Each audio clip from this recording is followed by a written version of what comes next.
দেখো এটা অর্ডার করেছিলাম, একটা মাত্র আইস, মানে যেটা আইস কিউব হয় না যেটাতে, সেটাতে। আর এই যে এটা হচ্ছে কি বরফ জমিয়ে মধ্যে, মানে ফেস মাসাজ করার জন্য বরফে। এটা মোটামুটি ভালোই এসছে। এর ভেতর থেকে জল দিতে হবে, এই যে এর ভেতর থেকে জলটা ঢোকাতে হবে, আর তারপরে বরফ হয়ে গেলে এইভাবে মুখে মাসাজ করতে হবে। আর এই যে একটা হচ্ছে সিলিকনের আইস ট্রে,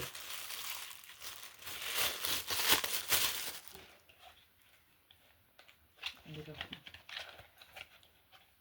আর এই একটা এসছে এখানে, এখানে বলছে 100 টাকা ক্যাশব্যাক পাওয়া যাবে লাকি উইনার এর জন্য। তার জন্য এখানে হোয়াটসঅ্যাপে স্ক্রিনশট অ্যান্ড রিভিউ সেন্ড করতে হবে, ঠিক আছে? এই নাম্বারে 100 টাকা পাওয়া যাবে। তো এই ছিল মিশো থেকে শপিং। না দেখে